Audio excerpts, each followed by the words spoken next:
नमस्कार दोस्तों, लीगल फटंटी में आप सब लोगों का स्वागत है। तो आज हम लोग आप अपने नए टॉपिक पे बात करेंगे, जो कि आज का हमारा टॉपिक जनरल नॉलेज से मैं आप लोगों को बताऊंगा, जिसपे आज हम पूरा शैव धर्म के बारे में समझेंगे, शैव धर्म को जानेंगे, शैव धर्म की परंपराओं को, उनके ट्रेडिशन को, उनके बिलीफ सिस्टम को, कौन कौन से टेम्पल हैं, कौन कौन सी प्रथाएं फॉलो हो रही हैं, कहाँ कहाँ पे उनके साक्ष्य मिले, कितने उनके फॉलोअर हैं शिव भगवान के बारे में, जो उनके उपासक हैं, कहाँ कहाँ जियोग्राफिकली ये धर्म पनपा या कहाँ कहाँ इसके फॉलोअर बने, उनके बारे में कौन कौन सी इनकी फिलोसफिकल डॉक्ट्राइन्स हैं, प्रिंसिपल हैं।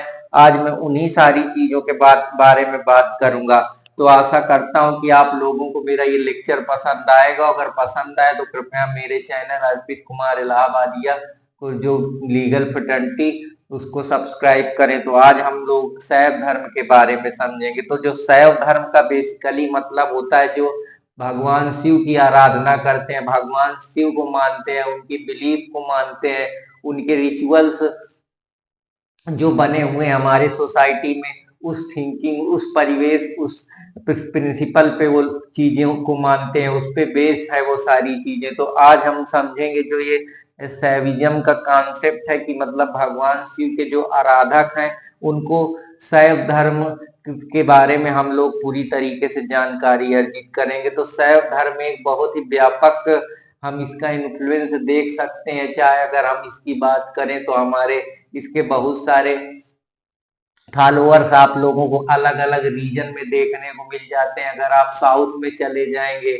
तो वहां बहुत सारे, जैसे तमिलनाडु है, केरला है, और आपका उत्तराखंड है, हिमाचल प्रदेश है, हरियाणा है, यहाँ इनके छोटे छोटे कल्ट हैं, सेक्ट हैं, जो शैव धर्म के बारे में बात करते हैं। इसके बहुत सारे प्रमाण आपको इंडस वैली सिविलाइजेशन में मिल जाते हैं, जहाँ शिव के बारे में पहले जो पशुपति जो एक मूर्ति मिली थी उसके के बारे में बात करता है। या आप गुप्ता पीरियड में चले जाएंगे, जहाँ पे जो फॉलोअर था चंद्रगुप्त सेकंड आर्डेंट फॉलोअर था। साउथ इंडिया में जो रामानुजम भक्ति मूवमेंट के बारे में बात करते हैं, डिवोशन शिव के प्रति, उनके बिलीफ, उनकी डॉक्ट्राइन, उनकी फिलॉसफी को मानते हैं।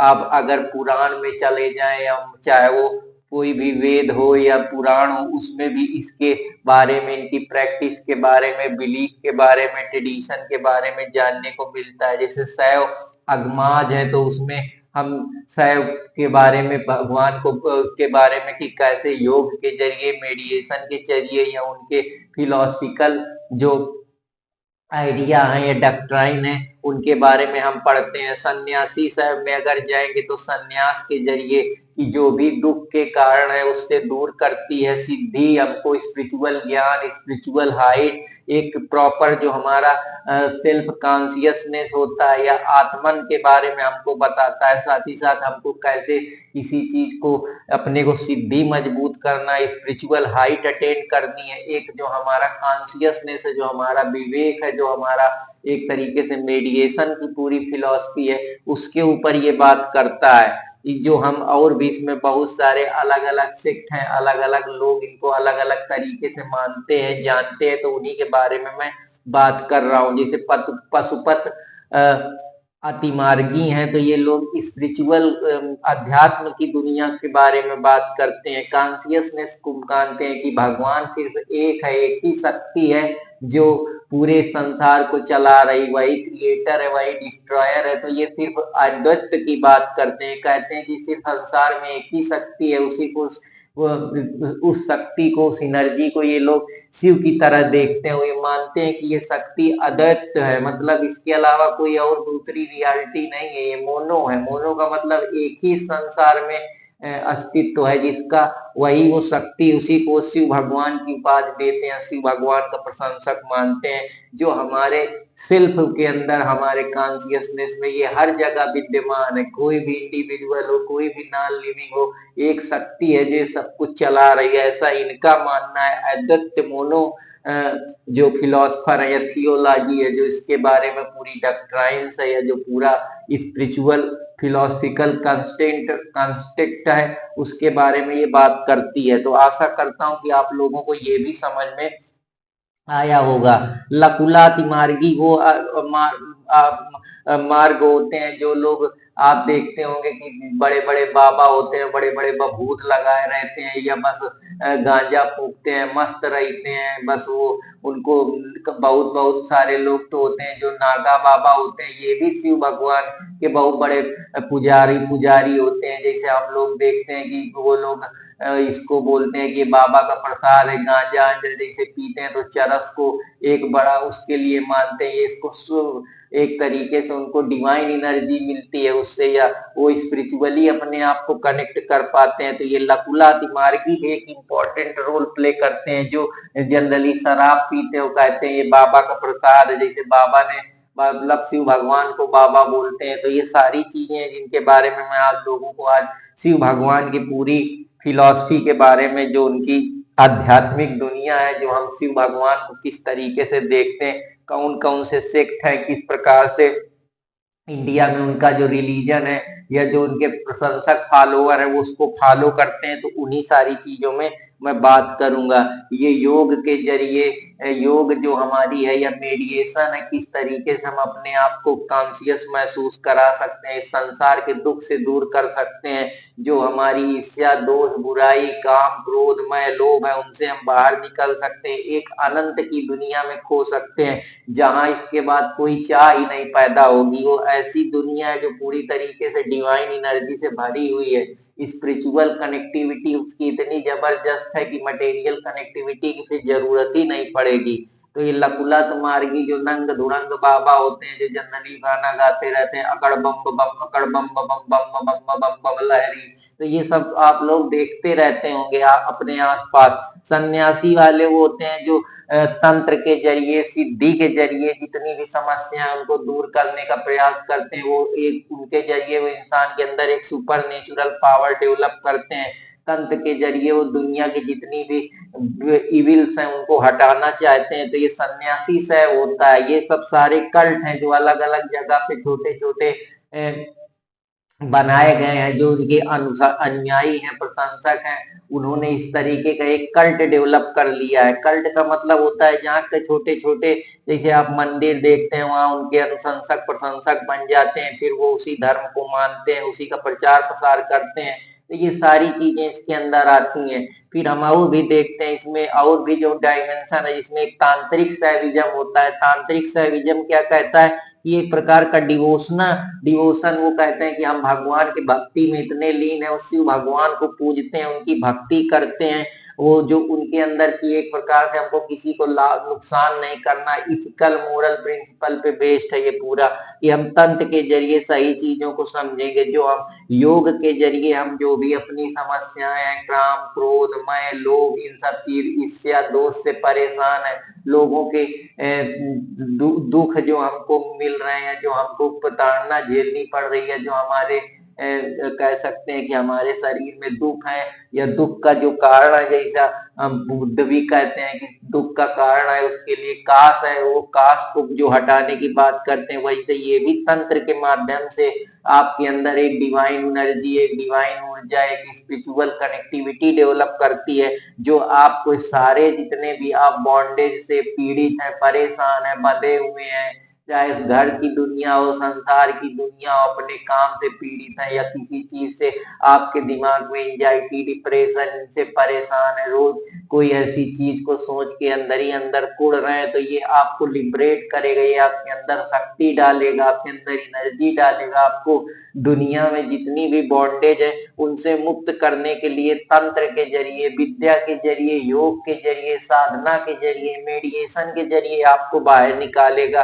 तो ये भी एक इम्पोर्टेंट रोल प्ले करता है। फिर एक नयनतार है जो इसके कल्ट बने हैं, इसके फॉलोअर तमिलनाडु में देखने को मिलते हैं। इनका बेसिकली तंत्र दीक्षा पे काफी रुझान है। ये तंत्र ट्रेडिशन को मानते हैं, मंत्र के जरिए, गुरु की साधना के जरिए आपके अंदर सिद्धि डेवलप करते हैं, ताकि आप अनएक्सपेक्टेड चीजें, जो सुपर नेचुरल चीजें, उन पे आप अपना कंट्रोल बना सके, जो आप चाहें अपने को पावरफुल फील कर सकें। आपके अंदर एक तरीके से हम कह सकते हैं कि जो आपका इनेमी है आप उसको हार्म क्रिएट कर सकें। जैसे पहले कहते कि हम तुम्हें भस्म कर देंगे, महाभारत में आप देखते हैं शिव भगवान का जो शिव भगवान की जो कई सारे इपिक आप देखते हैं, काव्य देखते हैं, उनमें आप टीवी आसपास आप देखते हैं कि शिव भगवान के पास कितनी शक्ति थी। जैसे उसने शिव भगवान ने पार्वती का रूप धर के किस तरीके से उसने भस्मासुर को खत्म कर दिया था। तो ये तंत्र के जरिए आपके अंदर सिद्धि देते हैं, ये करते हैं। इसका जो आपको व्यापक अनुयायी मिलते हैं वो कश्मीर में हो गया, जहां पे वो महिमा के जरिए कि आपके पास इतनी महिमा है कि आप अपने कॉन्शियसनेस जो आपका विवेक है उसके बियॉन्ड जा सकते हैं, जो जो आप चाहे वो कर सकते हैं। शास्त्रार्थ के जरिए आपको अच्छी अच्छी शास्त्र का ज्ञान, ताकि आप अपने को इतना डिवाइन फील कर सके, भगवान से कनेक्ट कर सके। आपके पास एक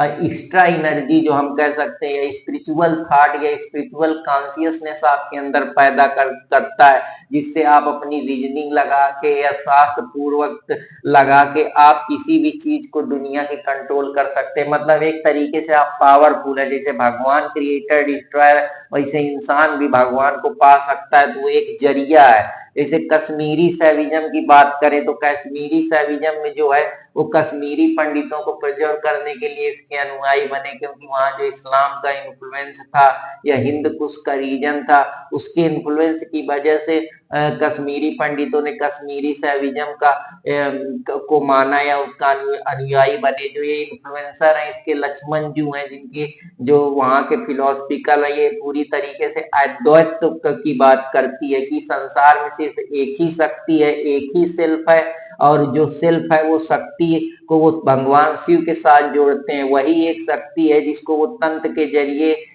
उस चीज की बात करते हैं कि तंत्र विद्या है, उसके जरिए वो अपने अंदर शक्ति पैदा कर सकता है। इंसान जो भी चाहे वो कर सकता है, और समाज में जो भी एक तरीके से वो अपने आप को सुपर नेचुरल फोर्सेज के साथ अपने आप को देख सकता है, अपने आप को मजबूत कर सकता है। तो वो भी एक जो कश्मीरी सैविज्म है उसके बारे में मैं बात कर रहा हूँ। फिर एक नाथ सेक्ट डेवलप हुआ जो पूरी तरीके से योग के जरिए आपके बॉडी पे परिवर्तन, आपके कॉन्शियसनेस पे परिवर्तन, आपके स्पिरिचुअल थॉट डेवलप करने के लिए ये भी पूरी तरीके से अद्वैत की बात करता है कि एक ही योगी है जिसको हम पालन करेंगे, और वो शंकर भगवान है, वो नाथ है। जैसे हम लोग अगर देखें तो हम जो जम्मू कश्मीर में हम जाते हैं पहलगांव के पास वहां जो ये नाथ है जिसके बारे में हम लोग देखते हैं कि अमरनाथ, तो ये नाथ वही है जैसे गोरखनाथ है, जैसे हमारे महंत योगी आदित्यनाथ है वो गोरखनाथ की पूजा करते, तो वो भगवान शिव के ही कहीं ना कहीं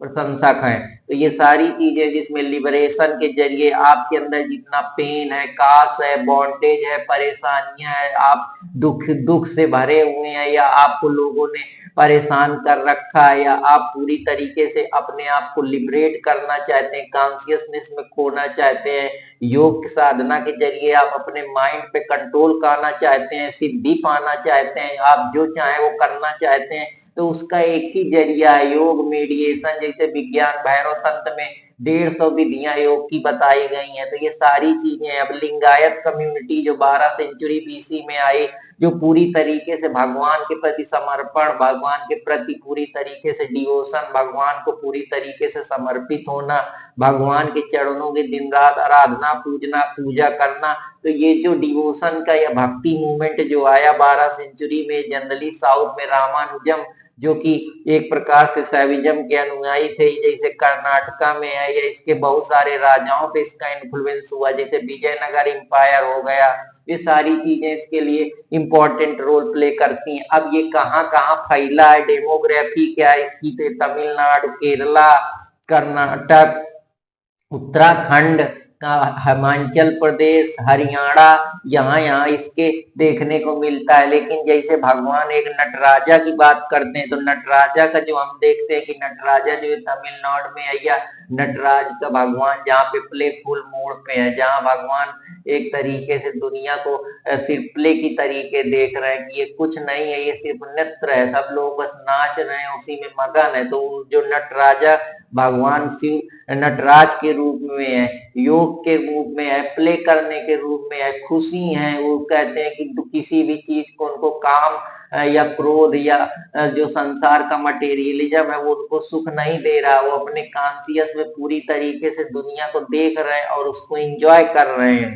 इंटरनेशनल इन्फ्लुएंस में हम लोग जैसे इंडोनेशिया हो गया या और भी जो हमारे नेपाल है, वहां जैसे इसको बतर भतार गुरु के नाम से जाना जाता है, जो एक प्रकार का वो भगवान शिव को नोबेल गॉड मानते हैं। वो मानते हैं कि भगवान शिव ही है जो उनको सही राह दिखा सकता है, टीचर की तरह मार्गदर्शन कर सकता है। उनके जीवन में जो दुख है सुख है उनके बारे में भगवान पूरी तरीके से जानकार है, उनको सुख प्रदान कर सकता है, उनकी जो समस्या है उनको दूर कर सकता है, उनको काम क्रोध मय लोभ ईर्ष्या से बाहर निकाल सकता है। तो वो एक प्रकार का स्पिरिचुअल टीचर है। जैसे माता पिता होते हैं वो बच्चों के लिए स्पिरिचुअल टीचर होते हैं, वैसे जब हम सारी चीजों से हार जाते हैं, अल्टीमेट रियलिटी को नहीं जान पाते, मेटाफिजिक्स को नहीं जान पाते, तो हम किसी एक ऐसे एनर्जी पे या किसी ऐसे हम कह सकते हैं कोई ऐसी डिवाइन एनर्जी है जिसपे हम विश्वास करते हैं, जहां हमारा दिमाग हमारी आत्मा पूरी तरीके से कंफ्यूजन के स्टेट में आ जाती है। तो हमको सही राह दिखाने के लिए, जहां हमको ये नहीं पता होता कि अब हम अपने जीवन में कहाँ जाएंगे, एक हम कह सकते हैं कि भटका हुआ पाथ, तो उस भटके हुए पाथ पे सही पाथ पे लाने के लिए जो हम किसी एक बिलीफ पे विश्वास करते हैं, वो बिलीफ का नाम ही है भगवान शिव। तो आशा करता हूं कि आप लोगों को ये भी पसंद आया होगा। फिर एक और कल्ट बना या एक और हम कह सकते हैं अलग अलग जगह पे अलग अलग तरीके से उनके अनुयायी बने। तो ये जो शक्तिविजम का नाम आया, जहां वो भगवान शिव को दुर्गा की तरह देखते हैं, उसमें उसका कॉम्बिनेशन देखते हैं, उस वो दोनों एनर्जी का समावेश देखते हैं। जैसे दुर्गा जो हमारी माता दुर्गा है वो शिव का ही प्रतीक है, उनके अंदर वो पूरी तरीके से मस्कुलर जो डिवाइन एनर्जी है वो भगवान की पार्टनर है, तो उनके पास भी उतना शक्ति है, बस हम उसको गॉडेस के रूप में देखते हैं। दुर्गा एक प्रकार से डिस्ट्रक्शन का एक तरीके से हम कह सकते हैं, जब समाज में बहुत ज्यादा परेशानियां होने लगती हैं या बहुत अधर्म होने लगता है, जहाँ बेधर्म के हिसाब से कोई आदमी किसी को परेशान करने लगता है या हम कह सकते हैं बहुत ज्यादा पाप बढ़ जाता है, तब ऐसे में जो भगवान है वो डिस्ट्रक्शन का अवतार लेते हैं। जैसे भगवान शिव ने एक बार उनको डिस्ट्रक्शन का विध्वंसकारी भगवान भी कहा जाता है, विध्वंसकर्ता भी कहा जाता है, क्योंकि भगवान की जब तीसरी आंख खुलती है तो फिर वो डिस्ट्रक्शन का ही संदेश देती है। तो ये भी चीजें हम अपने आसपास से देखते हैं। जैसे अल्बर्ट बंडूरा कहते हैं कि हम ये सारी चीजें अपने आसपास से सोशल इन्वायरमेंट से लर्न करते हैं, इमिटेट करते हैं, मॉडलिंग के जरिए सीखते हैं, किसी दूसरे से ऑब्जर्व करते हैं। तो साइकोलॉजी भी यहाँ पे इम्पोर्टेंट रोल प्ले करती है। अब जो चीजें आप देखते हैं उन्हीं चीजों को मानते हैं, विश्वास करते हैं। अब अगर आप देखें ही ना, जाने ही ना, तो आप थोड़े मानेंगे। तो इसके लिए जो सोशल इकोनॉमिक थ्योरी है वो भी इम्पोर्टेंट रोल प्ले करती है कि आप समाज में जो इकोनॉमी आसपास जो अपनी जो भी सारी चीजें देखते हैं, अपने आसपास अनुभव करते हैं, वही सा वो आपके दिमाग में कॉन्शियसनेस पे जाता है। वो जब आप छोटे होते हैं तो आपके अनकॉन्शियस में पड़ी रहते हैं, लेकिन जब आपकी मेमोरी जवान होती है, उसमें सोचने और रिटेन करने की माइंड और एक्सटर्नल वर्ल्ड से जब आपका संबंध होता है, जैसे विलियम जेम्स वन कहते हैं, तो ये सारी चीजें इंपॉर्टेंट रोल प्ले करती हैं। यहाँ मैं आपको मल्टी डायमेंशनल पर्सपेक्टिव के बारे में बता रहा हूं। तो आशा करता हूं कि आप लोगों को समझ में आया होगा। मैं शक्तिविजम की तरफ चलता हूं, तो ये एक प्रकार का डिवाइन फेमिनिन एनर्जी है जो मैं आप लोगों को बता चुका हूं। एक स्मार्टिज्म आया, ये एक प्रकार का ट्रेडिशन है जो अद्वैत वेदांत की बात करता है। अद्वैत वेदांत का मतलब है कि रियलिटी सिर्फ भगवान की एक ही है, चाहे आप उसको मूर्ति के रूप में देख लीजिए तो भगवान शिव ही है, बाकी जितने भगवान है वो तो नहीं है। हम सिर्फ भगवान शिव को ही आइकन मानते हैं, उनको ही मानते हैं कि जो आत्मा है, जो हमारा सेल्फ है, वो भगवान शिव ही है। अगर कोई अल्टीमेट रियलिटी है ब्रह्मा की, तो वो उसके बारे में बात करता है कि वो सिर्फ एक ही है। उसी को कुछ लोग आर्ट ऑफ हाउ के नाम से भी जानते हैं। तो आशा करता हूं कि आप लोगों को ये भी पसंद आया होगा। तो यहाँ मैं आपको इंट्रोडक्शन दे रहा हूँ, भी मैं आप लोगों को डिटेल में चीजें बताऊंगा, तो आशा करता हूँ कि आप लोगों को पसंद आएंगी। वैष्णिज्म का मतलब होता है जहाँ भगवान विष्णु, और वैष्णिज्म का मतलब ये है कि जहाँ भगवान शिव को विष्णु के अवतार की तरीके देखा जाता है, उनको कंबाइन किया जाता है, जहाँ शिव और विष्णु को एक तरीके से कंबाइन किया जाता है। जैसे महाभारत में इसके बारे में कई लिस्टें दी हैं जिसके बारे में बात हुई है। फिर और भी इसके मल्टीपल डायमेंशन आए, योग मूवमेंट आया जिसमें हम भगवान शिव को योग के जरिए, उनके हाथ योग के जरिए हम उनकी टेक्निक पे विश्वास करते हैं, अपने माइंड को मेडिएट करते हैं, स्पिरिचुअल ग्रोथ पैदा करते हैं, स्पिरिचुअल हाइट पैदा करते हैं। हमारा जो बोध होता है हमारे माइंड को, या स्पिरिचुअल नॉलेज होता है, या हम सत्य की तरफ रियलाइजेशन को समझते हैं। हम इनहेरेंट नेचर जो हमारे अंदर है, जो इस संसार में कोई भी थॉट से परे, वो ऐसी एनर्जी है, उसके बाद कोई दूसरा आनंद ही नहीं है। जो गोल है वो हमको पूरी तरीके से संसार के सब चीजों से मुक्त करना है, हमको इटर्नल सुख देना है, हमको अब इस जीवन में अपने को एक तरीके से जो हम कैवल्य बोलते हैं या परफेक्ट करना है, या पूरी तरीके से हमको इंडिफिनाइट स्पिरिचुअल नॉलेज से सराबोर करना है। तो इसके लिए बहुत सारे टेम्पल पिलग्रिमेज हैं। जैसे आप लोगों को मैं अभी बताया कि हम लोग कई सारे टेम्पल के बारे में बात करें, जैसे गोरखनाथ का टेम्पल है, पशुपति टेम्पल है नेपाल में, और भी बहुत सारे टेम्पल हैं। जैसे कैलाश मंदिर का टेम्पल है, राजेश्वर मंदिर का टेम्पल है।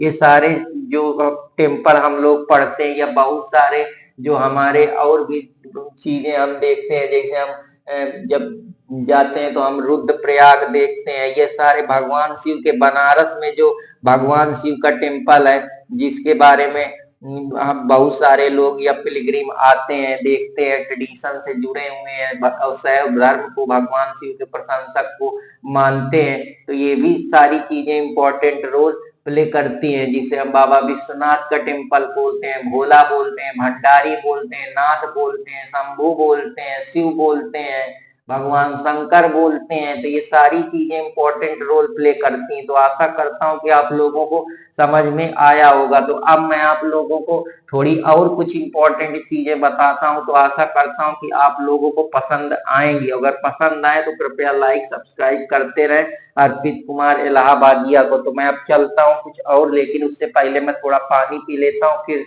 उसके लिए मैं क्षमा चाहता हूँ। फिर इसके बाद मैं आप लोगों को कुछ और इंपॉर्टेंट चीजें बताता हूँ।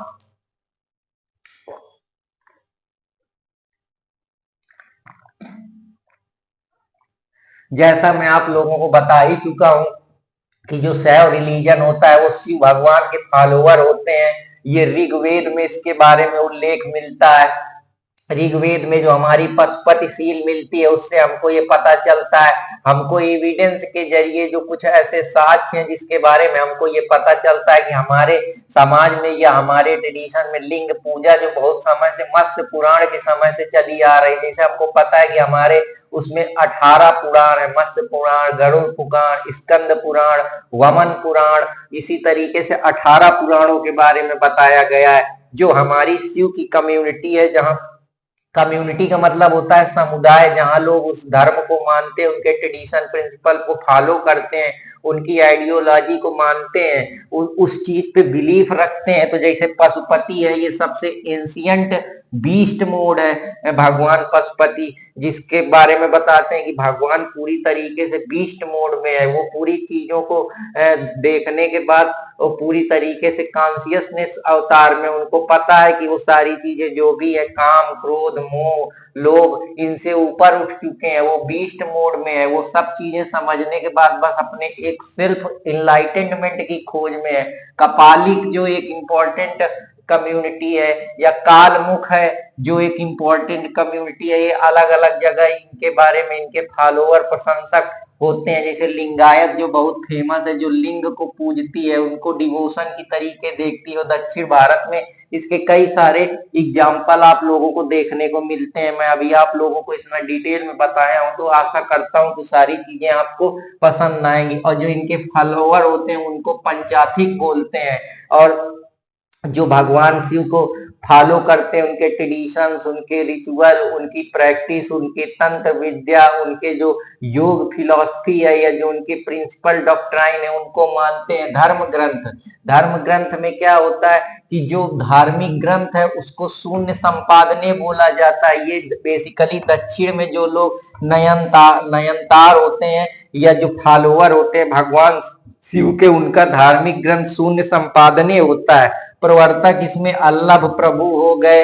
ये सारे लोग हैं या प्रिंसिपल जो ये लोग फॉलो करते हैं। जो ये धर्म है, कोई भी धर्म दुनिया का है, वो कोई जाति, हिंसा, इन सारी चीजों से ऊपर उठाता है। वो इंसान में जो भी काम, क्रोध, मैं, लोभ, ईर्ष्या, दोष की भावना है उसको दूर करता है। या समाज में जो भी बुराई है, इविल से, चाहे जाति प्रथा हो, चाहे भ्रूण हत्या हो, चाहे बाली प्रथा हो, चाहे बाल विवाह हो, या कोई और भी सीन जो कमिट हो रहा है, या किसी का कोई और भी समस्या हो, कोई भी प्रकार का रेप या कोई प्रकार का कल्पेबल, होमोसाइड या कोई भी प्रॉब्लम हो, उन सारी प्रॉब्लमों को उस पे निजात दिलाता है, साल्वेशन प्रदान करता है, एक कॉन्शियसनेस डेवलप करता है, स्पिरिचुअल हाइट लाता है। जो हमारा माइंड, मन है उस पे एक प्रॉपर कंट्रोल डेवलप करता है, ताकि जो भी समाज में विरोध है, इसीलिए धर्म, कर्म तो सब कर रहे हैं, किसी को मार दोगे वो भी कर्म है। तो कभी कभी कहा जाता है कर्म बड़ा है कि धर्म बड़ा है।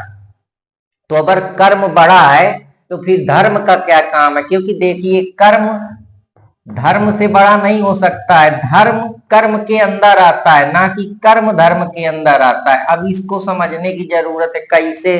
अब मान लीजिए आपने कोई कर्म करा, मान लीजिए आपने किसी को मार दिया, तो ये भी तो कर्म कर दिया, लेकिन ये समाज की नजर में, रिचुअल्स की नजर में, वैल्यू की नजर में, या हम कह सकते हैं कस्टम जो बनाए हैं, या जो हमने सोशल कॉन्ट्रैक्ट बनाया, या जो हमने इथिकल प्रिंसिपल बनाया, या जो फिलोसफिकल चीजें बनाई है, वो समाज की नजर में एक सही जो मानवता है, ह्यूमैनिटी के पर्सपेक्टिव से गलत है। लेकिन अगर यही कर्म मैं रीजनेबल तरीके से चलूं, विवेक से करूं, मोरल तरीके से करूं, इथिकल प्रिंसिपल लगाऊं, प्योरिटी ऑफ थॉट या प्योरिटी ऑफ सोल के जरिए करूं, तो ये मेरा कर्म धर्म में बदल जाएगा। तो यही हमारा धर्म है। धर्म का मतलब है जो आपका इथिकल कंडक्ट है, आप किस तरीके से किसी चीज को कर रहे हैं, उसमें कितनी मोरालिटी है, कितना जजमेंट है, और जजमेंट कितना रेशनल है, उस चीज पे डिपेंड करता है। तो आशा करता हूं कि आप लोगों को पसंद आया होगा। जैसे तिरुत्तर पुराणम में हम लोग भक्ति पाठ की बात करते हैं, अध्यात्म का ज्ञान। अध्यात्म का मतलब क्या है? अध्यात्म का मतलब है अध्ययन करना। किसका? त्यात्म। त्यात्म मतलब आत्मा का। आत्मा का सही से अध्ययन करना, प्योरिटी ऑफ थॉट का करना, काम, क्रोध, मैं, लोभ, दुनिया की सारी चीजों को त्याग देना, भगवान के लिए, डिवाइन स्पिरिचुअल नॉलेज के लिए अपने आप को दुनिया से अलग कर देना, वही अध्यात्म है जो आपको सही राह पे ले जाए, जो मानवता की राह पे ले जाए, जो इथिकल कंडक्ट के साथ जा रहे, जो रिजनेबलनेस पैदा करे, जो आपके अंदर एक जस्टिस की भावना डाले, साथ ही साथ आप जो भी कर रहे हो मानवता के हित में रहकर करें, अपनी आत्मा को सही चीजों पे बोलना, सराबोर करना, सही ज्ञान अर्जित करना, जो आपका इथिकल कंडक्ट है, इथिकल धर्म है, उसका पालन करना, वही तो अध्यात्म की दुनिया है। तो आशा करता हूं इसी को आप देखते हैं कि एपिस्टेमोलॉजी के जरिए जो हम लोग ज्ञान शास्त्र की बात करते हैं, अलग अलग जगह प्रमाण के जरिए ज्ञान अर्जित करते हैं, स्पिरिचुअल नॉलेज के जरिए करते हैं, अपने एपिक के जरिए करते हैं, या जो और कोई नॉलेज है जो कई छोटी छोटी चीजों से निकाला जाता है, प्रमाण जो हम बात करते हैं, ये सारी चीजें इंपॉर्टेंट रोल प्ले करती हैं। जो इन सारी चीजों को मानता है नाथ संप्रदाय, मैंने आप लोग को बताया कि 18th सेंचुरी में आया। ये जो धर्म है वो पूरी तरीके से, जो हम कह सकते हैं कि जो हमारे वेद है या जो ब्राह्मण सुप्रीमेसी है उसको खत्म करता है। जो हमारा कि ब्राह्मण को हर जगह उसको रिचुअल्स में हिस्सेदारी मिलेगी, वो धर्म की पूरी तरीके से अनुयायी करेगा, फॉलोअर बनाएगा। साथ ही साथ हम ब्राह्मण सुप्रीमेसी में ये देखते हैं कि इनको छूट भी कई जगह आप देखते हैं, जब मैंने आप लोगों को वैदिक कल्चर पढ़ा तो वहां इनको छूट भी मिली थी। साथ ही साथ ये डिसीजन मेकिंग भी हिस्से लेते, तो ये कहीं ना कहीं क्लास कॉन्फ्लिक्ट बनाते हैं या समाज में सोशल इनइक्वालिटी पैदा करते हैं, जो और लोग हैं, या और वर्ण व्यवस्था बनी है जिसको हम वर्ण व्यवस्था में हम लोग देखते हैं कि ब्राह्मण, क्षत्रिय, वैश्य, शूद्र के आधार, काम के आधार पर उनका विभाजन कर दिया गया है। तो ये वर्ण व्यवस्था इन सारी, क्योंकि इंसान जब पैदा होता है तो वो बराबर होता है, वो भगवान के यहाँ कोई छोटा बड़ा नहीं होता, क्योंकि ऐसा रूसो भी कहते हैं कि अगर man is born free everywhere is chain. लेकिन समाज में जो इविल व्यवस्थाएं या जो लोगों ने अपने फायदे के लिए या पूरी तरीके से लोगों को प्रताड़ित किया है या अपने हिसाब से व्यवस्था बनाई है, या इंसान को बराबर नहीं माना है, वो मान लिया कि जिसने ज्यादा पढ़ लिया, जिसके पास ज्यादा ज्ञान। अब ज्यादा ज्ञान आया कहाँ से? जिसको अपॉर्चुनिटी मिल गई, स्किल मिल गई, जिसके पास वेल्थ रहा या जिसको प्रॉपर सोशलाइजेशन हुआ, वो आगे निकल गया। अगर दूसरे भी इंसान को सारी चीजें दी जाए तो जो ये सुप्रीमेसी है, सुप्रीमेसी तो खतरा बन रही, इसी की वजह से कॉन्फ्लिक्ट क्रिएट हो रहा है। किसी के पास ज्यादा पैसा है तो वो दूसरे को दबाना चाहता है, दूसरे की सोशल वैल्यू ज्यादा है तो दूसरा सोचता है मेरी भी होनी चाहिए, उसकी वजह से कॉन्फ्लिक्ट होता है। एक दूसरे पे जल रहे हैं, देख रहे हैं। अगर सबको सब चीजें बराबर मिले तो झगड़े की कोई बचाए ना बचे, इंसान इंसान को प्रेम करे। अब जब किसी को कुछ अच्छी चीज मिल जाएगी, दूसरे को नहीं मिलेगी तो कुड़ता रहेगा। तो ये कुड़ने के पीछे जो एग्जाम्पल मैं दे रहा हूँ, ये सारी चीजों को आप लोगों को पता होगा कि ये सारी चीजें जितनी है ये कोई भी धर्म नहीं बताता है। धर्म हमेशा रेशनल बात करता है, जस्टिस की बात करता है, प्योरिटी ऑफ थॉट की बात करता है, इथिकल कंडक्ट पे बेस्ड होता है, फिलोसफिकल प्रिंसिपल को अपनाता है, वैल्यू की बात करता है, कंपैशन ऑनेस्टी की बात करता है, काम क्रोध मैं लोभ ईर्ष्या दोष से बाहर निकालता है। ये सारी चीजें हैं। अब जैसे इसमें टेम्पल है पशुपतिनाथ में, जो बड़े बड़े जो हमारे भगवान के आराध्य है वो वहां पे जाते हैं, भगवान के बारे में समझते हैं, भगवान के बारे में जानने का प्रयास करते हैं। भगवान शिव भगवान के जो प्रशंसक है, जैसे कैलाश मंदिर में भगवान शिव की कई सारी प्रतिमाएं, उनके कई सारे रंग देखने को मिलते हैं। राजेश्वर मंदिर है जिसको राजा राज प्रथम ने बनवाया था। तो ये सारी चीजें इवन इस धर्म के प्रचार के लिए बहुत सारे जो राजा महाराजा हुए पुराने समय में, उन लोगों ने भी शैव धर्म को सराहा,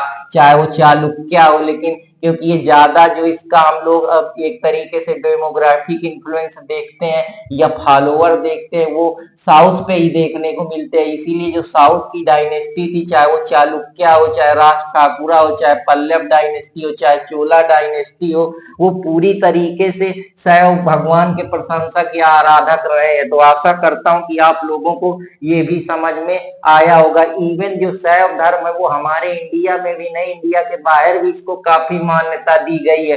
तो इसका अगर हम जियोग्राफिकल इन्फ्लुएंस देखें तो चाइना में, तिब्बत में, नेपाल में, इंडोनेशिया में, इवन साउथ ईस्ट एशिया की जो कंट्री है, चाहे वो इंडोनेशिया हो, चाहे कंबोडिया हो, चाहे वियतनाम हो, वहां भी हमको सारी चीजें देखने को मिलती है। इसका इतना इन्फ्लुएंस था कि शिव और नंदी भगवान की जो अंकलन था उसमें कॉइन बनवाए गए उनके उस पे, तो ताकि लोग इसके बारे में जाने, शैव धर्म को सराहे, समझे, और जो शिव की एनर्जी है उसको जान पाए। जो आत्मन का कॉन्सेप्ट है सेल्फ का, कि भगवान जो एक है वही एक ही एनर्जी है, एक ही शक्ति है, जिसको कहते हैं कि यही क्रिएटर, यही डिस्ट्रॉयर, यही इस संसार को बनाने वाली है, यही एक अल्टीमेट रियलिटी है। बिलीफ, जो हम जैसा बिलीफ का मतलब होता है एक प्रकार से हम कह सकते हैं हमारी साइकोलॉजिकल थॉट्स होते हैं, या हम कह सकते हैं एक हमारा मत होता है किसी चीज को लेकर कि हम ये चीज पे बिलीव करते हैं। जैसे हम रिलीजन और प्रैक्टिस में बिलीव करते हैं कि जो वैदिक पुराण थे वो पूरी तरीके से शिव भक्ति के बारे में बताते हैं कि भगवान शिव का आराध्य करो, उनकी पूजा करो, उनका डिवोशन करो, वो आपको जितने भी इविल्स हैं या जितनी भी प्रॉब्लम है उससे दूर ले जाएंगे। आपके अंदर एक स्टेट फुलनेस इंटरनल और एक कॉन्शियसनेस डेवलप करेंगे, साथ ही साथ आपके अंदर इटर्नल थॉट्स बनेंगे, आप पूरी तरीके से स्पिरिचुअल ग्रोथ की तरफ बढ़ेंगे। तो इसमें भी डायमेंशन बनाए गए कि जो लिंग भगवान को लिंग उपासक के रूप में देखा जाता है, नंदी की तरीके भी माना जाता है, या हम कह सकते हैं त्रिशूल भगवान शिव का जो एक इम्पोर्टेंट वीपन है जो डिस्ट्रक्शन के बारे में बात करता है। नॉन थेजिज्म का मतलब होता है जो कोई भी नहीं मानता, वो ये नहीं मानता, कुछ लोग मानते हैं कि भगवान एग्जिस्ट करता है, कुछ लोग आस्तिक है, कुछ लोग नास्तिक है। तो ये अपना अपना बिलीफ है भक्ति करने का। कोई लोग भगवान को देखता है, कोई मानता है बस हाँ ऐसी एनर्जी है। तो इसके जरिए, योग के जरिए, जो पूरी तरीके से योग में डेडिकेट करती है, जो आपके अंदर मेडिएशन, आपको एक प्रॉपर कॉन्शियसनेस पैदा करती है, सही थॉट सोचने की क्षमता, आपके माइंड पे कंट्रोल, मन को शांत करने के लिए, ताकि आप spiritual height, spiritual knowledge, spiritual growth को समझ पाए। जो मेडिएशन है, जिसमें ध्यान के जरिए, जैसे विज्ञान भैरव तंत्र में कई सारी चीजें, स्पिरिचुअली जो आत्मा को आपके शांत करती है, प्रॉपर कंडक्ट से जोड़ती है, इथिकल जो आपके कंडक्ट है या रीजनेबलनेस है, या जो प्रिंसिपल ऑफ मोरालिटी है उसकी बात करती है। साथ ही साथ काम, क्रोध, मय, लोभ, ईर्ष्या, द्वेष से आपको बाहर निकालती है। तो ये भी सारी चीजें हैं जो भगवान शिव के बारे में काफी फेमस है। अब मैं भगवान 4 के 4 उपाय के बारे में बताता हूँ कि ये क्या है। जो अनुपाय है भगवान का, पहला वो ये है कि आपके अंदर डिजायरलेस होना चाहिए। अगर आपके अंदर कोई डिजायर ही नहीं होगी, कोई आप किसी चीज की इच्छा ही नहीं जाहिर होगी, तो स्वाभाविक सी बात है आप खुश रहेंगे, मस्त रहेंगे। जो भी मिला है उसी में आप अपना जीवन अच्छे से बिताएंगे।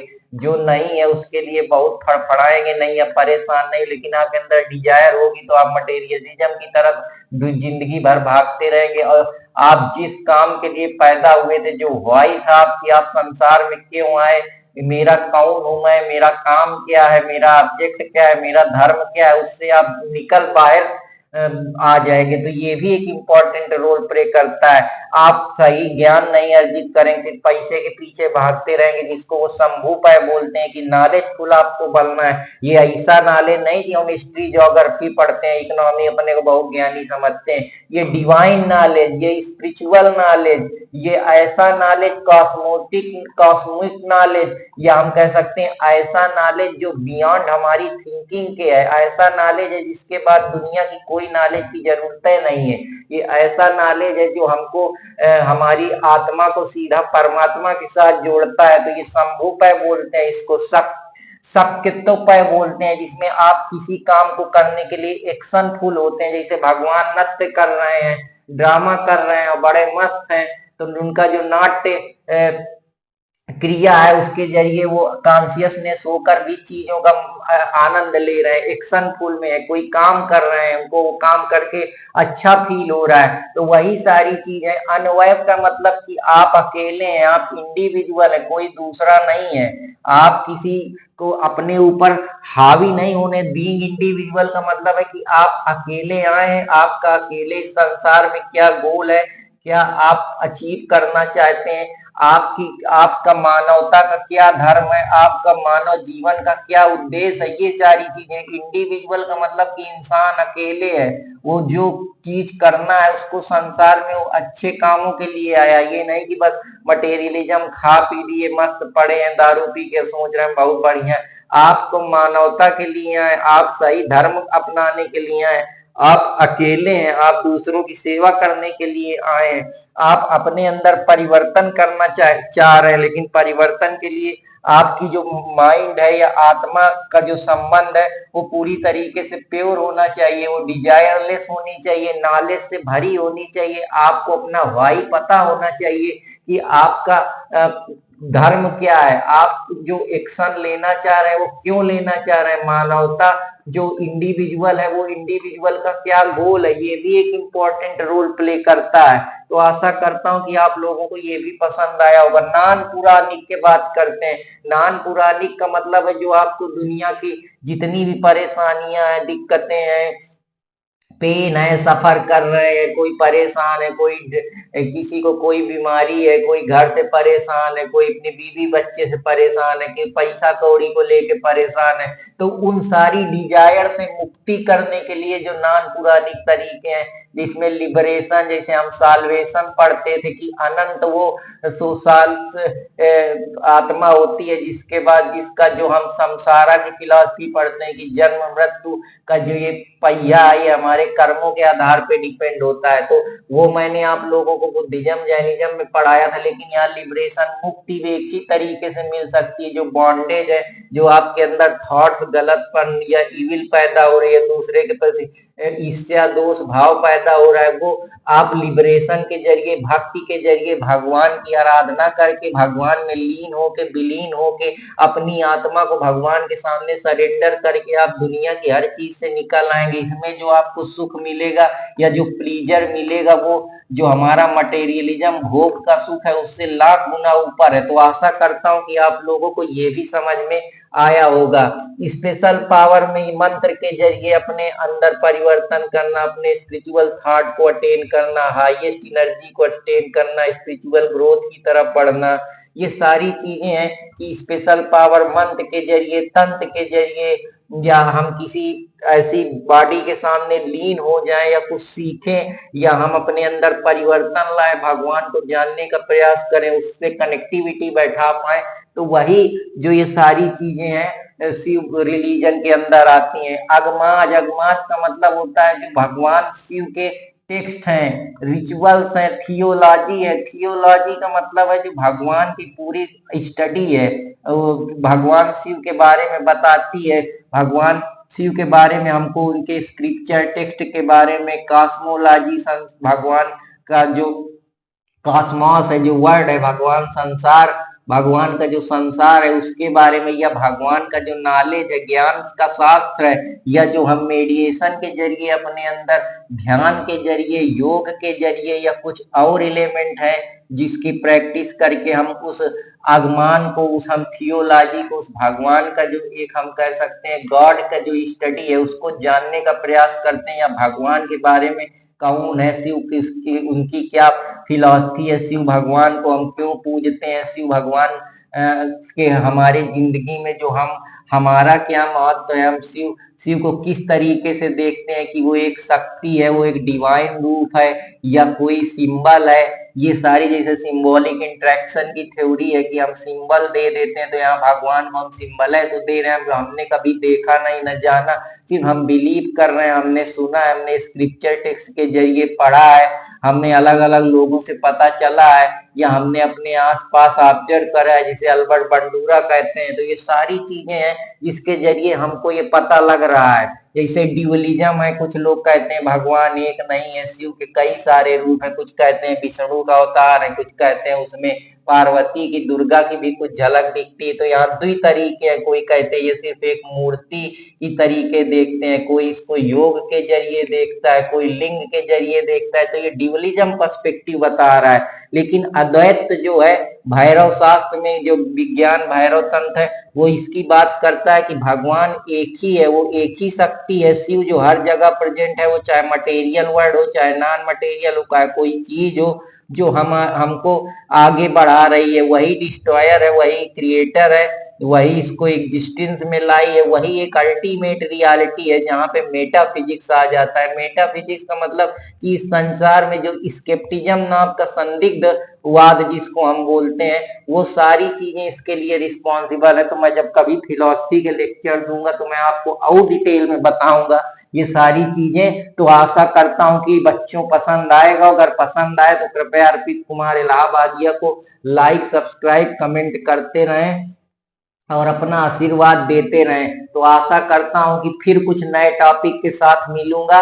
तब तक बस आप लोग पढ़ते रहिए, डरना नहीं है, कोई बात नहीं है। आप हो सकते हैं कि आप कभी कभी अपना काम सही से कर रहे हो, लेकिन लोगों को लग रहा है कि बस आप टाइम पास कर रहे हैं, तो उनके लिए शायरी लाया हूं कि क्यों ना बदलूं मैं, तुम वही हो क्या, क्यों ना बदलूं मैं, तुम वही हो क्या, माना मैं गलत हूं, क्या तुम सही हो क्या। तो हमको किसी को बताना नहीं, बस अपने को बदलते रहना है, मेहनत करते रहना है, सब चीजें होंगी। और मुकद्दर में जो चीजें लिखी हैं तो वो तो होएंगी, और जो नहीं होंगी उनको भी शायरी के माध्यम से बताता हूँ कि हम लोग कर सकते हैं। तो बस आपको लड़ते रहना है, डरना नहीं है किसी चीज से, धीरे धीरे सब हो जाएगा। ज्ञान के लिए पढ़िए, नौकरी तो आप लोगों को कुछ ना कुछ मिल ही जाएगी, बस ज्ञान अर्जित करिए। नहीं नौकरी मिलेगी तब भी आपका जो लाइवलीहुड के लिए आप लोग परेशान है वो कहीं ना कहीं आप लोग कर ले जाएंगे।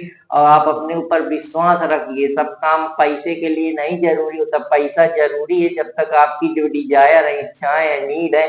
जैसा मास्लो की थ्योरी बोलती है कि इंसान की कुछ बेसिक नीड है, कुछ साइकोलॉजिकल नीड है, कुछ उसकी सोशल सिक्योरिटी की नीड है, कुछ उसकी सिक्योरिटी के बाद हमको लोग कह सकते हैं कि उसको लव केयर इंटीमेसी की नीड होती, फिर एक ऐसी नीड जहां उसके बाद कोई नीड नहीं बचती।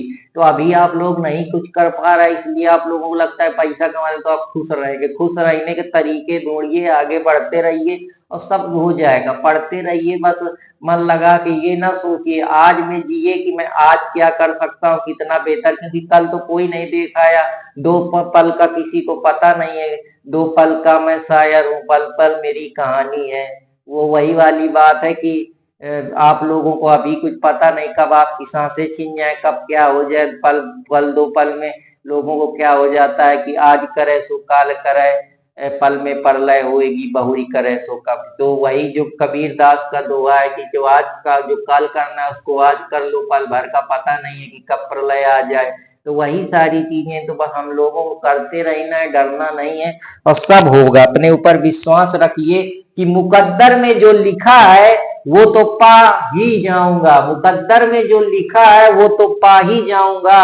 अगर रब ने इंसान बनाया है तो फिर मैं अपना नया मुकद्दर बनाऊंगा। और ली है मैंने कसम अपने आप से कि खराब वक्त को फिर से बदल कर दिखाऊंगा। तो दोस्तों बस लड़ते रहना है, डरना नहीं है, सब चीज होगी, किसी बात की टेंशन नहीं लेना है। दुनिया में जो भी चीजें हैं वो आदमी के परिश्रम पे ही हुई हैं कि कर्म करता जब फल की चिंता न कर, जैसा भगवत गीता में कहा गया है कि माँ फदा कलेश जाओ की बस कर्म करो, फल की चिंता न करो, सारी चीजें आपको होगी। तो ये सैविज्म का लेक्चर आप लोगों को पसंद आएगा। अगर पसंद आए तो कृपया मेरे चैनल अर्पित कुमार इलाहाबादिया को लाइक सब्सक्राइब, लीगल फैटर्निटी अर्पित कुमार इलाहाबादिया को लाइक सब्सक्राइब करते रहे और अपना आशीर्वाद प्रेम देते रहे। तो फिर आप लोगों को कल कुछ नए टॉपिक के साथ मिलेगा। आशा करता हूं कि आप लोगों को ये पसंद आएगा। अगर पसंद आए तो कृपया अपना प्रेम बनाते रहे और ऐसे ही आशीर्वाद देते रहे। तो फिर आप लोगों के लिए मुलाकात करूंगा, तब तक के लिए जय हिंद, जय भारत, धन्यवाद दोस्तों।